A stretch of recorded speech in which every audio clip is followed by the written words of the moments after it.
All right. So I've already started recording, though we haven't hardly. Maybe that was a little too soon. Right.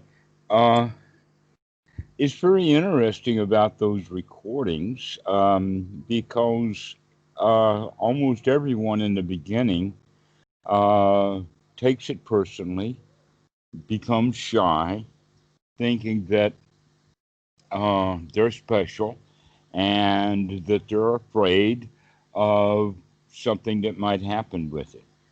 But over the course of understanding the Dhamma, we begin to recognize, well, there really is no self.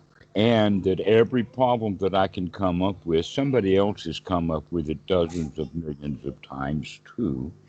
And that all humans are alike and we all have the same problems.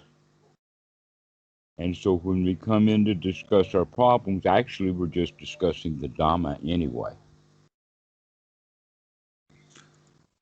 Yeah, and I watched a lot of videos in the 3 days from other people, and I was really glad that they were online. And so, yeah. Yeah. So that's the value of having the videos, even though they're generally just private conversations. But the video observer can get insights into that because we're very much all alike anyway. And so you saw what I just said on with someone else, and you say, "Yep, that's right. We're all alike. We suffer, and we don't want to suffer, and we don't know how to get out of suffering, and so we start to recognize, wait a minute, it's not suffering. It's just that I don't like it, Yeah, there's a scheme to it. and that I even have a choice about that." And so that's basically the Dhamma in a nutshell is that you have choice. And you can choose to feel good or you can choose to feel bad. And I have to admit that sometimes people will find advantage in feeling bad. I'm sorry, management. I don't know that word. They can take advantage Ah, with okay. feeling bad. Okay. A few of those would be, well, look how hard I tried, which is basically the same thing as kind of asking for forgiveness. Ah, okay. Yeah. Okay. Which basically means that as long as I'm in the one down victim's position, I might as well find some advantage in being there. Yeah, that's funny. In the last 3 days, I've noticed a lot of self-pity and that it's like, it doesn't make sense to be there. That's right. But you see, until we start examining that stuff, we're just in it Yeah. and don't recognize that we're in self pity. But it sure is painful. But then through Anapanasati, we begin to wake up, we begin to look, we begin to see what's going on. And in doing so, we begin to see that things as they are, and that in many times things are inherently unsatisfactory. Or let us say, um, next to that would be universally understood to be unsatisfactory. And there's a bit of difference between the two. And then the various degrees on down of unsatisfactory um, being a matter of opinion. And so, um, as that opinion changes down the scale, um, people begin to see, wait a minute, it's to my advantage, and therefore I like the unsatisfactory. Okay. An example of that clearly is that every cop in every major city in the world wants there to be crime. Yeah. Because if there's not, he's out of a job.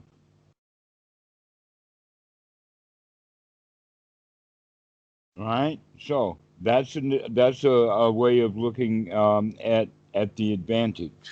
And that's in our society that's built in. But always there's the element of, by taking advantage, is doing it unwisely,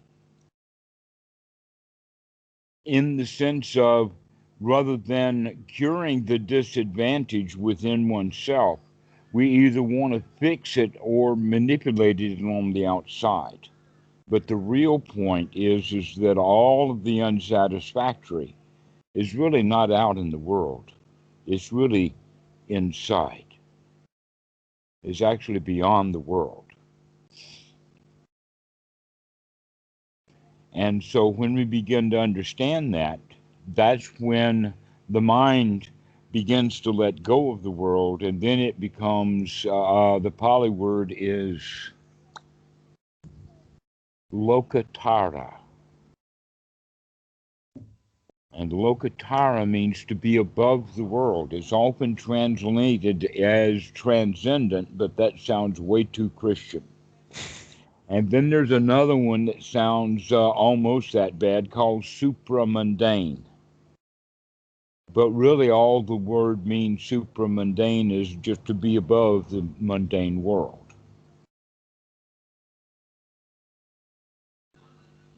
Now, that's not the same thing as supernatural. That in fact, the natural and the supernatural are part of the mundane world. Okay. And so being all over that, even over the natural and supernatural. Okay. Right. Even the supernatural, especially the magic. Yeah. Magic is always mundane. If you see that, well, some people will say, well, uh, magic is just wishful thinking, but it's almost always wishful thinking about the world in relationship to them.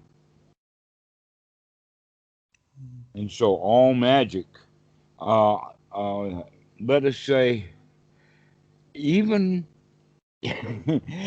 even if magic were real, it would still be ordinary and mundane, because ordinary and mundane people believe in it, sometimes live their lives by it. So that will help you to understand it at that level, okay? To where the supramundane means to withdraw from that world, including withdraw from that world of magic, so that we can really start to look at what's going on the inside. But there's a hook, or an additional point, and that is that once we are doing an investigation on the inside, we have to start looking at it in a way that's very real, so that we can see what is unwholesome and deal with it, and keep what is wholesome and throw out what is unwholesome. That was right view from last time. Pardon? That was right view from last time. Yes, right. Okay, going in the direction of right view, precisely. Very good. So, um, when we start to investigate to see, basically, um, there's a criteria, or there's something that we're looking for, and that is what we would call whether it is wholesome or not, or dukkha or not. Is this dukkha? This is dukkha. Okay, when we recognize it for what it is, that's all we have to do with it. Is just by recognizing it, we avoid it. Or if it's in there and we see it, we throw it out immediately.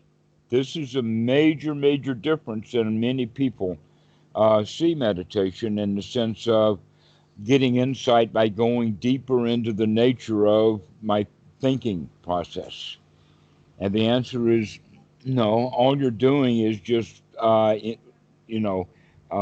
taking a good look at your hindrances. But by doing so, you're actually keeping the habit of those hindrances going. Okay. In a way, making things worse. And so that's an important quality of the Anapanasati, is just to throw out that which we investigate and realize is not worth being here. That doesn't make me happy when I have those kind of thoughts. Let me have thoughts that bring on happiness and joy. And so these are the hindrances of those things that hinder us from being in a natural state of aliveness, of joy. And we experience that every day a little bit, just a little. At least we can sit down and relax for 10, 15 seconds. But here, with this practice, we're going to actually practice relaxing, to practice to be easy on ourselves. And yet a lot of students will talk about having tensions and pain and meditation being hard work, and I strain and I concentrate. Well, that's not what we're actually intending to do. People do that all day long at their jobs already.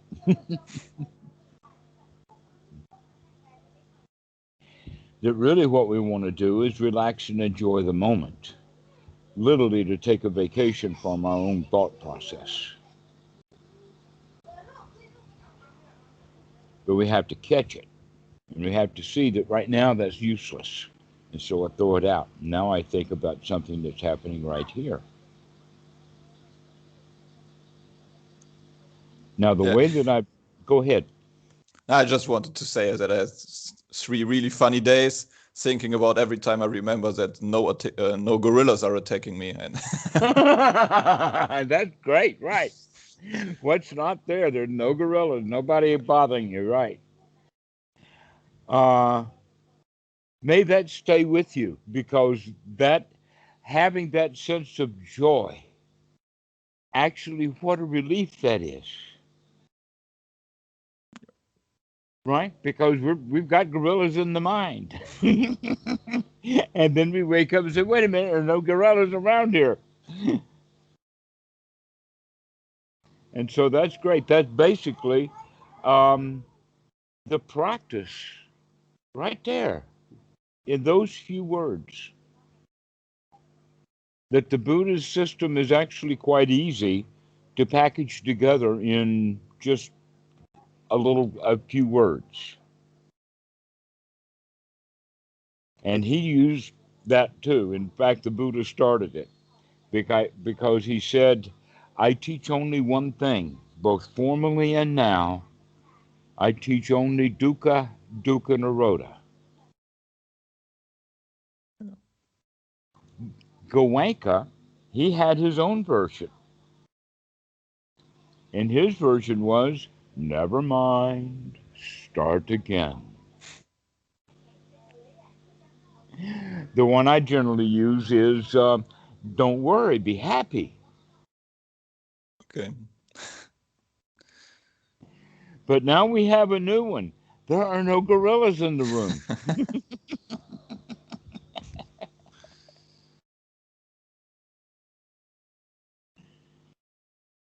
And so the whole Dhamma can be summed up that way. And if we take inspiration and joy from that, then it will be an excellent part of our practice. So that it will get us into that state to where we can really stay in a, let us say, a good, positive state of mind, where we can actually observe the thoughts and judge them as to whether they're wholesome or not. And decide that if they're not wholesome, out they go, and we bring in something wholesome. And we continue to do that, and we become quite skilled. But we have to continue to remember. And that distinction was kind of hard for me. Pardon? That distinction between wholesome and unwholesome was sometimes, like, I remembered and was like, okay, thinking about having great time with a friend. And I'm like, okay, I'm not in the moment, but it's not unwholesome for me. But here's the point about that, and I'll let you in on a little secret. In the beginning, you will have a whole range of things that you will put into the label of, yeah, it's wholesome enough. But as you continue to investigate, you'll begin to move some of those things into, oh, that's not worth having. Okay. That could actually be some examples of that. Well, people will think, well, I really have a lot of work to do tomorrow. And so let me sit here and think about it. That's a wholesome thing for me to do. But after doing a few practices with Anapanasati and recognizing things, they begin to say, wait a minute, I do not feel joy when I'm thinking about work. Therefore, I am going to now put thoughts about work into that category of off limits, and out thoughts of work go. Okay. Another example of that would be someone who is staying for an extended stay in a new place or country with the intention then after a few months or a year will go back to where he came from. So while he is in that new place, for him, he would begin to understand, thoughts about that place are now going to be off limits. I'm going to have thoughts about where I am now instead of thoughts about where I'm going to be a month from now. Yes, that makes a lot of sense, because in 3 months, I will finish my university. And I was always thinking about, in 3 months, I will be really happy. Like when I'm done with university, finally I can be happy. I can live a happy life. And I was always putting aside, not being happy now, please. Like in 3 months, it's fine. Okay. Well, you're beginning to change even your attitude about that. The thoughts about being happy 3 months from now. Why is that? It's because that calendar tends to still have 3 pages on it all the time. It's always 3 months from now. It's always out in the future. Tomorrow never comes. Tomorrow, tomorrow, tomorrow. And when I woke up tomorrow, guess what? It wasn't at all tomorrow. It was today. I keep wanting to hope to wake up tomorrow, and I've never woken up tomorrow. It's always today. And so when we begin to see then that thoughts about tomorrows are actually unwholesome, keeps us with a job to do, something busy, maybe a bit of fear that if I don't get that done, then something bad, but I don't know what will happen. Mm-hmm. But I'm just sitting here and I'm not doing a darn thing about it, except feeling bad.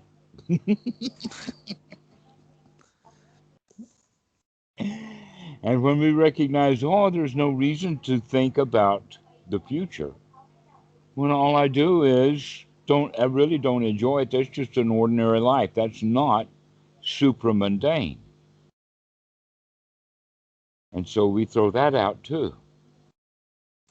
Okay. So it's a process of making like a distinction and seeing, okay, that's unwholesome, where before thought that's fine. Mm-hmm. Okay. Now,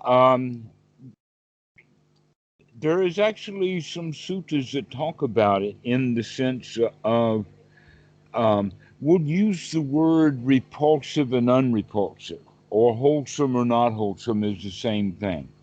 And that is that some people will practice trying to, regardless of whether it's wholesome or it's unwholesome, they want to make it wholesome. An example of that would be sometimes in what you would call meditation practice. That we're trying to, may all beings be happy, may all beings be happy. But we're not looking at the fact that right now I'm not happy. I'm not actually seeing the unrepulsive in this. I'm not actually seeing the repulsive part of this unrepulsive thing that I'm doing. So this is basically what we mean also with that is that to see things as they really are. But that does take a new, renewed investigation. That in fact, over and over and over the investigation goes, then the deeper the wisdom grows. But we have to keep looking and keep looking. In fact, the opposite of that would be of taking a quick look, coming to a conclusion, holding that conclusion, and never taking another look at it. And some people do that with their religion and their politics. My family was Republican, therefore I'm Republican, and now they never look at it, right? So this is the whole quality. So is what that means then is that within one kind of issue, there could be deeper and deeper layers of it. But the easiest way to do that is not try to go down deep into those layers and try to find something, but rather that whenever any one aspect of it comes to mind in this present mind moment, if we can catch that right then and there and see that for unwholesome and throw it out, then pretty soon we'll start connecting some dots. But it will only be because one at a time they come up. The sutras define this actually in the term of adventitious defilements. Very ancient language. A better way of talking about it is that defilements, as well as anything else, will take an opportunity. In other words, if something will be just a little bit of a trigger, a little bit of cause, I'll get a really big effect out of it. Okay, adventitious defilements. They're going to take advantage of a very, very small trigger to blow up in a kind of a big way. So like even a moment of not sati and it's in. It's the defilement. Okay. One of the common ones like that is that everyone's sitting very silently in the meditation retreat, and they're sitting after about 10 minutes, and some old man in the back sneezes really loudly. Big noise. Half the people jump right up into the air. You can see their physical bodies just jump.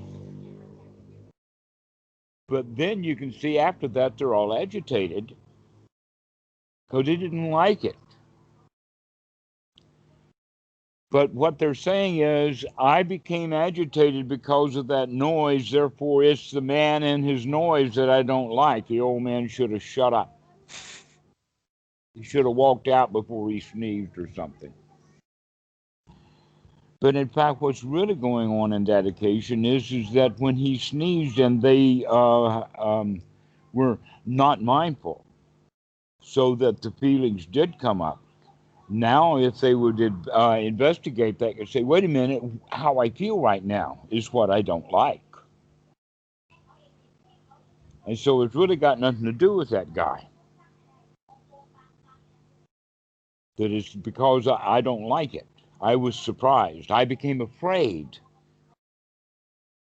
And then when you say, but I don't have to be afraid, never mind.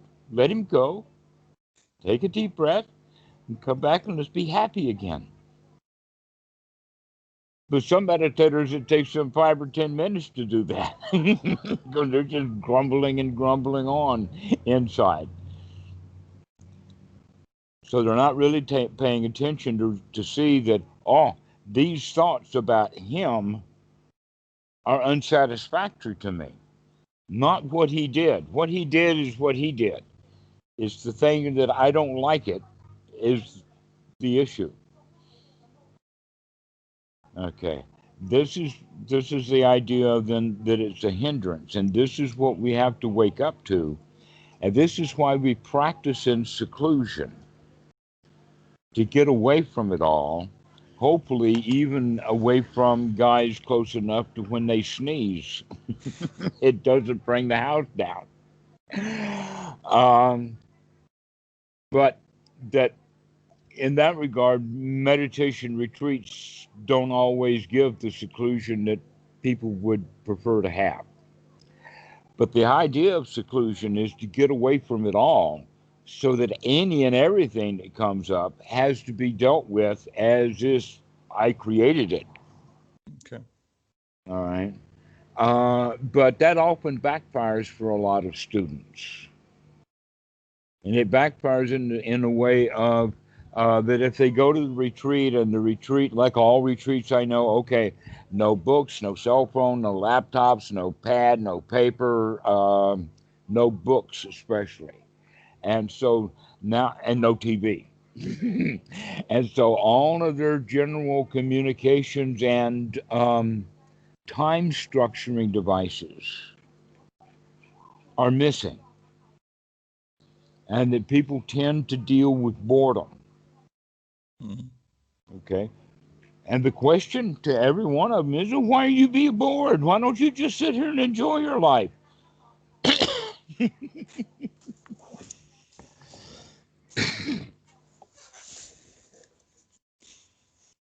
That's the question. Why sit here be bored when you can sit here and have a ball?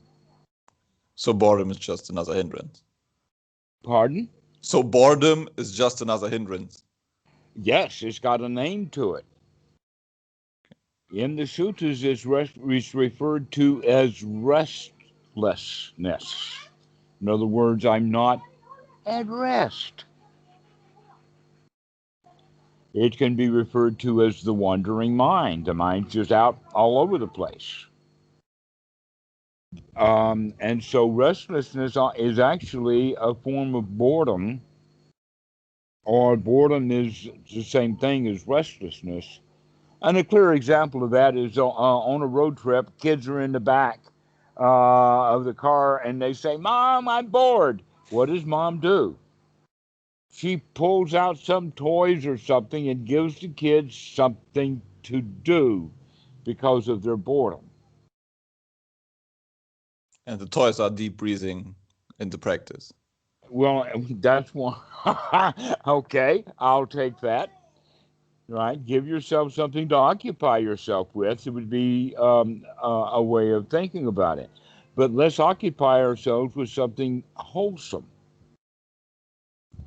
which would be the parts of anapanasati, with the deep breathing and the having the right thoughts and making sure that we've got the right thoughts, almost like playing a game with ourselves on the inside of the mind.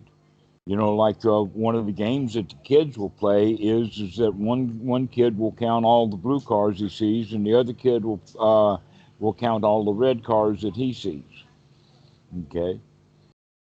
All Funny right. So that you mentioned it as a game, because I played it like on the cushion. I played it as a game, like I don't know if it's called playing catch with "Aha, I see you, Mara." I was playing catch with with this phrase, and every time I caught it, I was able to throw it out, and then I set it up again.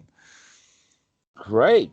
Yes, that's exactly the right practice, is to see the cars as they come and go, and to be able to decide whether they're wholesome and worth keeping around or not. And as you continue to do that practice, several skills will be developing. One is the ability to remember to play this game. And the other one is that your ability to discern your right view will become more and more skillful the more you pay attention to what is wholesome and what is not wholesome, or what is dukkha and what is dukkha nirodha.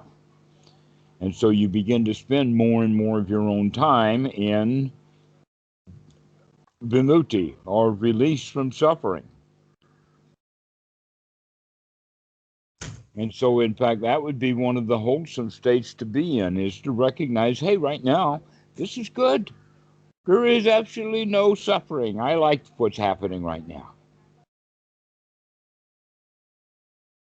And so we actually abide in the third noble truth, using the skills that we're developing in the Eightfold Noble Method, or called a path.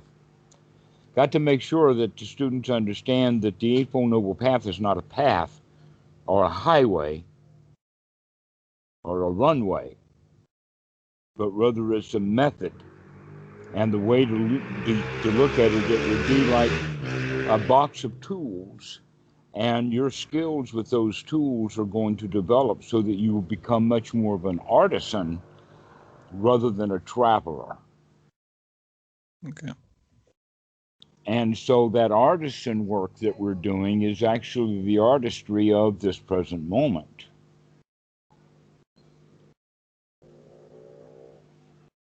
And so this is why they often refer to it as, it's not the destination, it's the journey. But the real point is, it's not even a journey. It's not really, because we're not going anywhere. If anything, the thing to do is to stop our journey. We have already found our destination, and it's quite delightful.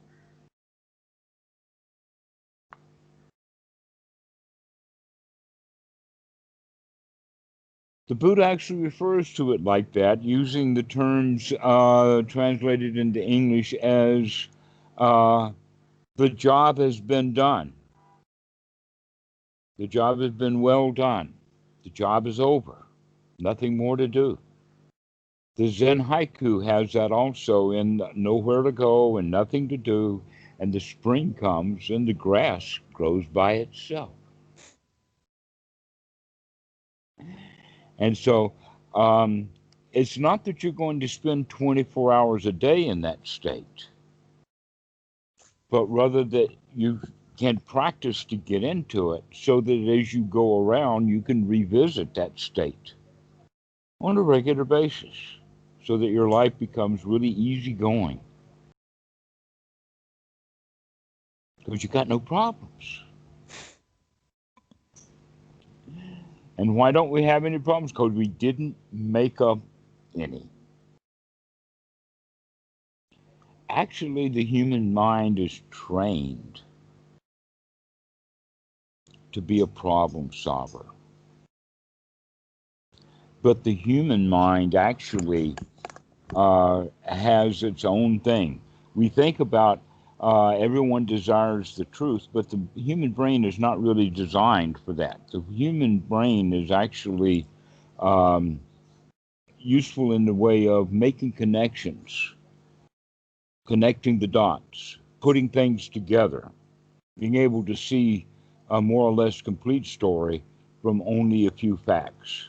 This is what the human mind can do. An example of that in the old days is that animal we were chasing, we lost him. Where is he now? Hmm. And then they'll think about it and they'll say, all right, he's that away, and you go for it.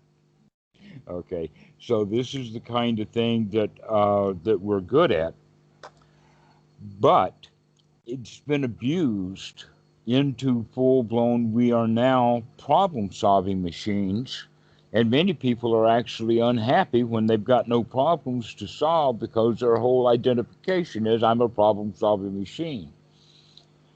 So a problem-solving machine that has no problems to solve, now that's a problem. to solve. We got to go out and get a new problem.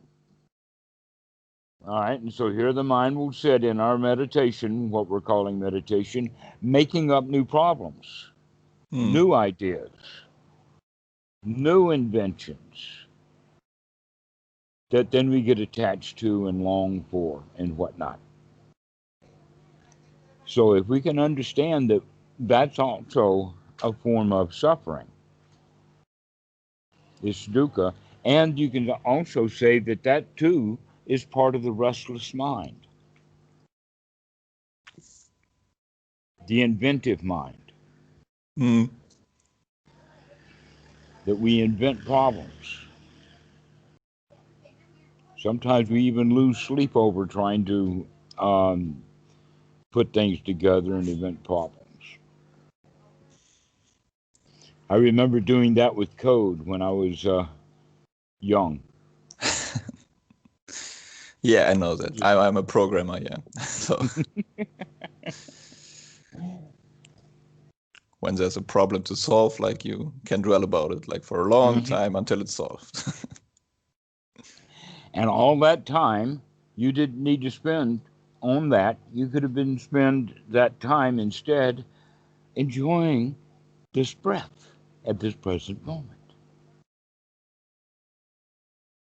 And so we begin to see we actually waste a lot of our own time because we could actually be in the state of enjoying it. I will mention to you that there is a sutta that the Buddha talks about that divides meditation into two different worlds or two different ways of doing it. And yet, when you understand what we're talking about, you can see that it's the similarities. And that in this sutta, the Buddha mentions four things that are in one category and then a fifth, which is in a different category. And that category is normally the way that people practice meditation or practice anapanasati, in the sense that they go off on their own and then they start to deal with whatever their mind comes up with. In the sense of if they can remember to watch, then they can judge what's wholesome and what's not wholesome, throw out the unwholesome, congratulate themselves for throwing out the unwholesome, and begin to feel good. That's the standard way that we're talking about in the sense of anapanasati. But there's four other ways to do it. And one of the qualities of these other four ways is it all has to do about the Dhamma, the teachings of the Buddha. Now, what do I mean by that? Is I mean that all of the teachings of the Buddha is wholesome. So if a student and a teacher are in a conversation, something like what we're having now, and the teacher says something that's inspirational to the student, well, at that very point in time, what's going on is that the student is listening, he's in the moment, and he is thinking about and mulling over what the teacher is saying, so he's dealing in the wholesome, and he's gaining inspiration through that. Because he's gaining inspiration through that, he becomes joyful, his body relaxes, and he allows himself to become quite satisfied with the teachings that he's learning from the teacher. And I just went through the items that are arranged in the qualities of the first jhana. But it goes... Like I've heard this word a lot, but can you just give a close brief up, like what it is? All right. The first jhana, the first quality of the first jhana is that it is a state that's free from the unwholesome thoughts. The hindrances are not there. The thoughts that we have are wholesome thoughts. That's the number one item. The second item is that the student then, through the seclusion from those hindrances, gains joy, becomes relaxed, and satisfied. This is piti and sukha. The next item on the list is that the mind is, they call it applied and sustained thought. And what that means is that the mind is being applied to what's going on. And in this case, it's a Dhamma talk. And that the student can sustain his mind on that Dhamma talk.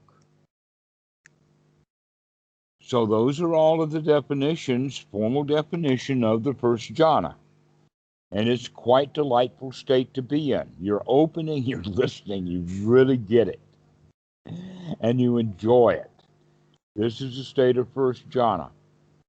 Now that can also be the case that instead of the teacher talking and the student becoming inspired and therefore joyful and relaxed, that can also happen to the teacher. The teachers can also jump right in while they're talking right into first jhana. It's so satisfying. And then the third way of that would be that suppose then that it was either the teacher or the student, whoever, was off in the Pali language. If you know the Pali, then the chanting of the sutras is quite valuable.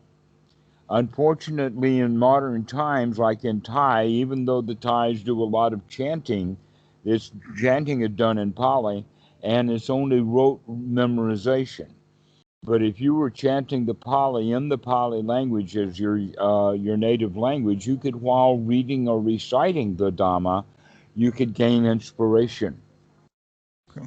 And so that was the whole point then of why did they do that at the Watts, was because when it's done correctly, the students are already in first jhana before they even start their meditation.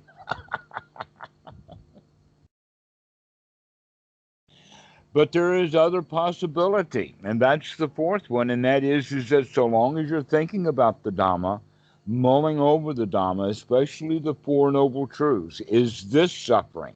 What is the cause of suffering? Am I free from suffering? And thinking about the skills developed, investigating them. You can be driving down the road and be just right into the Dhamma, and it's all there, and you can feel so good. And plop into first jhana while driving. Can be done. In fact, that's very attentive. But just people quite mindful to stay in that state while driving, very safe. Okay. Okay. So these are the 5 ways, and the traditional way that we think of is the traditional way of doing the sitting meditation. But if you think about it in this regard, if we have the intention of having directly wholesome thoughts, then we're actually already in meditation. Paying attention and being in a state of wholesome thoughts, that's the way to begin to approach what we want to do in our practice, is get the mind free from that. Okay? So, one of the qualities then, even if it's practicing metta, if the metta is free from the hindrances, then it's all good. It's very, very wholesome if it's done correctly, but we have to be free from the hindrances first. So if we're free from the hindrances, then even spreading the joy, thinking about the Dhamma, wow, wouldn't it be great if Donald Trump learned some Dhamma?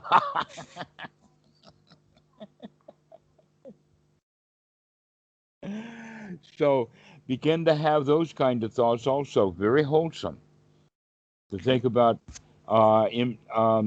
not making the world a better place, but making your mind a better place about the world.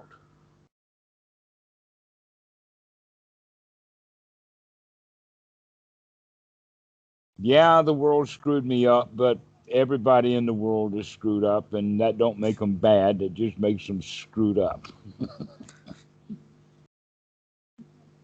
We're all a bit of screwy. I guess we got that way because of the wandering mind. It just goes all over the place. Winds up our whole lives are in a knot. So when we get our own mind straightened out, we don't have to worry so much about the world. That's its problem now. That the world right now is not asking me for anything, therefore I don't owe it anything. And so if we begin to develop that attitude, oh, I don't owe it anything. I'm not in debt. It doesn't owe me anything. We're clean, you know. And so because of that, I don't have to get involved with the world at all. It's not my problem.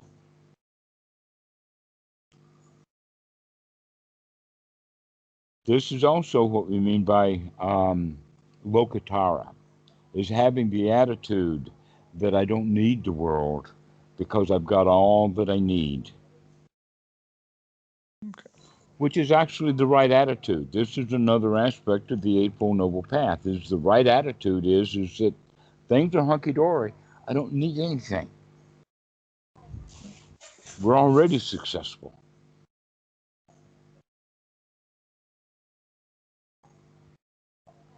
Already successful. Even the Zen masters will tell the students, you're already enlightened. What do you want?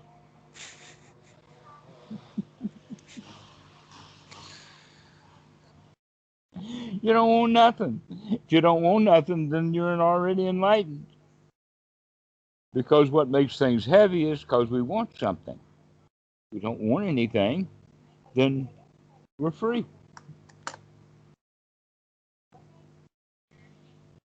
So, going back to the original point that we were making about this, that when you begin to investigate to know what thoughts are wholesome and what thoughts are not wholesome, you can actually use that with the kind of hook or tool of saying, well, what's in it for me? Because that brings up that selfishness. And when we see the selfishness in it, then we can recognize maybe this is not so wholesome after all. So what's in it in me? Like, for what do I get from it? Does it make me? Yes. Like... Precisely. In fact, you just gave it the secret, because what's in it for me basically is it's out there in the future someplace.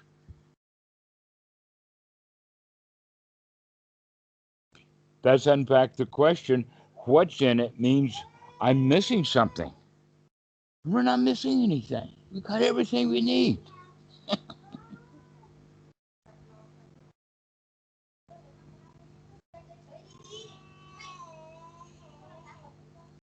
And so begin to practice like that you're satisfied already. You got everything you need already. And that's what needs to be practiced over and over again. Okay, maybe this fits in here, because in the last 3 days I noticed what is about neutral. Like, there's a lot of times when I walk through the day and I remember, like, there's sati, and I'm like, okay, there's nothing to throw out. I'm not that satisfied. I'm not dissatisfied. I'm neutral. Is it fine, or is there something to do then? Well, I got to admit that being in that state's a whole lot better than being dissatisfied now, isn't it? Yeah, exactly. And that's what also, yeah, it's fine. I'm being neutral, but it's better than not being neutral. So. It sure is. So congratulate yourself for being able to get into a nice, easygoing state. Okay. I wouldn't call it neutral. I just called it the way that I think that you're talking about it really is. It's just a nice, easygoing state. You're satisfied. Okay. So maybe this was like, or this tension that I mentioned, because maybe I was like looking for too much. Because when I read about look for the joy, I was always like, okay, I have to be like blissful, really walking around and being like the happiest day of my life. And maybe neutral, being satisfied is fine.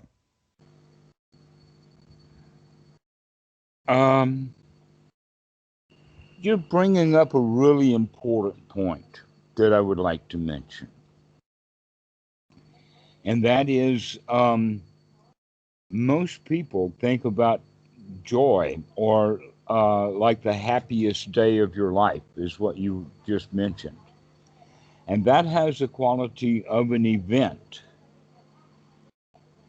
And events have the quality of an experience. And that Western culture tends to be event driven in the sense of this is going to happen at this time. All right. And so we begin to look at meditation also as event driven. And one of the events then would be the happiest day of your life. That would be one of the events. But within the concept of the teachings of the Buddha, one of the qualities is called upekkha. And upekkha actually translates as, they invented a word for it called equanimity. I would like to give you a better definition of it, and I generally give the metaphor of an old salt who has developed the skill of having sea legs. So when he goes from one end of his small ship to the other end of it, while it's out at sea, or even in heavy weather, he can get from one end of the ship to the other without having any events. But a landlubber who has no experience on board ships like that, smaller ships out at sea, he's not going to be able to get from one end of the ship to the other without having an event. He may get knocked against the wall, or he may have to heave over the side, or he may go over the side. Those are quite eventful. But the landlubber is the one who keeps having events as he's trying to get to the other end of the ship. Now, if that landlubber was really wise and he would recognize, wait a minute, this ship really is none of my business and I don't even have to go to the other end of the ship, I can just stay here. And if he'd stay put, he wouldn't have any events. But that's a little hard to do.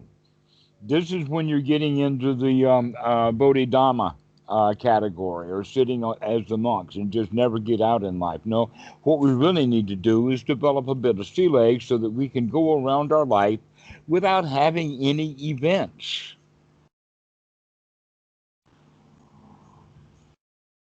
And so if we can get to the point to where our lives, isn't that marvelous to think about it? That you can go in that state that you're talking, you call it neutral, but the best part about it is just there's nothing happening.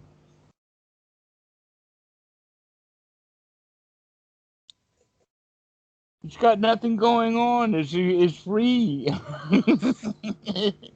No worries. And so now we need to begin to have an appreciation for that state.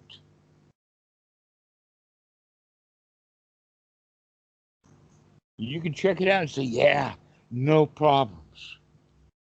Okay. Begin to see that almost as if it were that magical place of that third noble truth, freedom from suffering, because that's what you're actually describing. That neutral state means, hey, man, got no problems.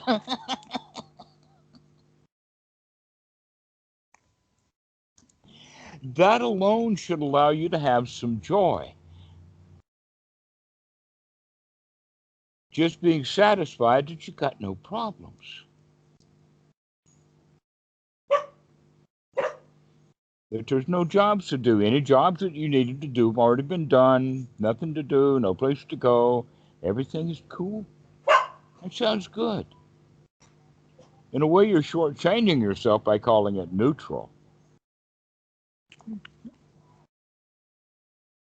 Yeah, well, It's why like I was asking is because there was nothing to do. Like as you said, like I had nothing to throw out, and before of that, I got my joy from, yeah, that was really unwholesome. Go away. And okay, cool, it's gone. And yeah, so start playing with that state that you're calling neutral, but allow yourself to really wallow around in it, that it's really nice, that you don't have any problems. Let that grow as a skill. No problems.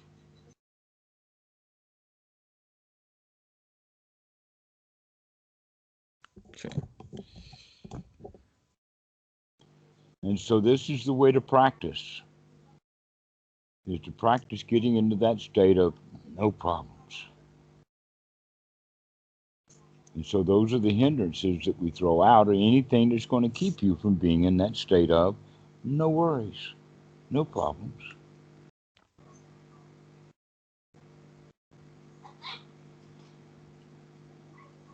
And the easiest way to practice that is in seclusion, but eventually you'll have to be going around that ship that I mentioned with these newfound sea legs of it don't matter what the weather is, I can handle it.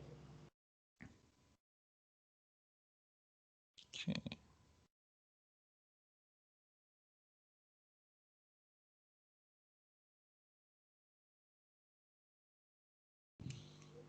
Hmm.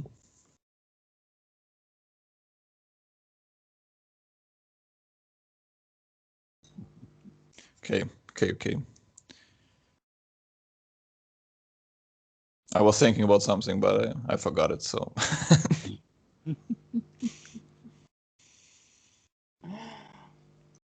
Well, let's kind of leave it at that then. I think we've got something that you can work with. okay. One last question is, like you said, in seclusion, so really sitting down on the cushion. Like for how long, how often? Like, is there any recommendation? Because I like in the last 3 days I did my 40 minutes in the morning and then just tried to be mindful to remember throughout the day. All right. Um, let's say that right now I'll give you a short answer, and then the next time that you call, ask it again, and we'll use the whole session and talk about it as a long answer. Okay. Okay. But the short, easy answer is that we want to find a way of gaining this mindfulness throughout our life. That we only are practicing doing something on the cushion. And that what we're practicing doing on the cushion, we're trying to make it easy for ourselves in order to learn to practice. So that we get good at it, so that we can go out there when it's not going to be easy to practice. Okay. So we need to do it in both levels. That is having exercises that we're doing while we're in seclusion, sitting on the floor or getting away from it all, literally. And then using those skills that we're developing and add some additional sati or mindfulness practices throughout the day that especially have to do with the body. So as to make sure that on a regular basis throughout the day, we're waking up and continue to wake up. So that the more you practice these things, using them as anchors, the more often through the day that you'll be waking up, taking a deep breath, coming to the here now, and getting into a state of, wow, this is nothing. Isn't that great? And so we need to practice that till we make it, the sutta calls it unremitting. And I'm sorry, I don't know the word. Unremitting is like the Energizer Bunny that just won't quit. It's like a barking dog. It just doesn't shut up. As soon Okay. as you think he's quiet, then he'll start back up again. Okay? It's not that he's barking all the time, but whenever he barks, that's too much. Just won't quit. Okay, this is what we mean by unremitting. And so what we want sati to be unremitting, that it's going to come back whenever and whatever time that we need it most, it's going to be there for us. That there is the quality of Murphy's Law. You probably know, if you've got any coding background, you know exactly what Murphy's Law is. Can you state it for me? Everything that can happen, happens. That's the first half of it. What? That's the first half. And will happen, yeah, like. No, actually it's stated like this. Anything that can go wrong will go wrong, and it will go wrong at the worst possible moment. Okay. When does a rocket ship blow up? While it's being manufactured? No. While it's being fueled? No, when it starts. Or after they get the astronauts on board and they're ready to take off or they're taking off. The worst possible moment is when the rocket blows up. All right? Another example, when does the new hotel software system fail? Does it fail on opening night, or does it fail the first time that they fill up? Fill up, like the first time. That's right. Right, the computer system. When you need it the most, when you have a convention and you're booked out, then it fails. And that's why you have to build over capacity in hotels and things like that. Is because if you buy it for 1,000 and you got on the cheap, then when you get 1,000, boy, down goes your system. Okay, and Murphy's Law has been used in many, many kinds of things. So you can think of sati as like that. Okay. That anything can go wrong in your life, will go wrong, and it's going to go wrong at the worst possible moment unless you're awake. Okay. So sati is a counter to it. Sati is that's the instrument. That's the one that needs the most development, is to wake up and to wake up and to wake up. Okay. To wake up and smell the coffee. Okay, if you can't wake up, you can't smell coffee. Now, the word smelling coffee actually has the quality of pay attention to what's going on. So we can't see what's going on if we're not awake.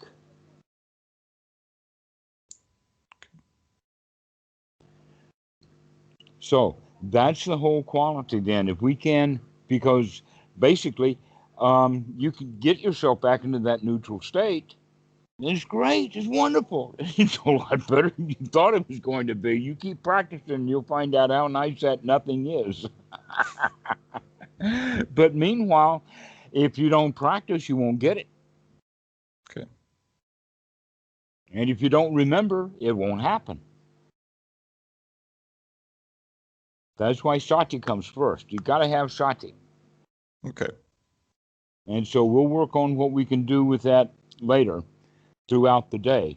But you've got it already enough to know that, okay, that's the skill that needs to be developed. And so you can begin to remember throughout the day to wake up, to take a deep breath, to go into that state of, oh, wow, this is really nice. How often can you do that? Once an hour? Depends on what I'm doing. Like if I'm at work. Yes, exactly. It depends upon if you can remember or not. Yeah. So if I'm at work, like every 4 hours, if I'm sitting here around, like way more often, yeah. All right. Well, we'll work on that next time. All right. So but that's the whole idea. Okay. All right. Good to see you again. Yeah. Glad to hear your progress. That's great. Happy to talk to you. Good. Okay. We'll see you. Bye. Bye-bye.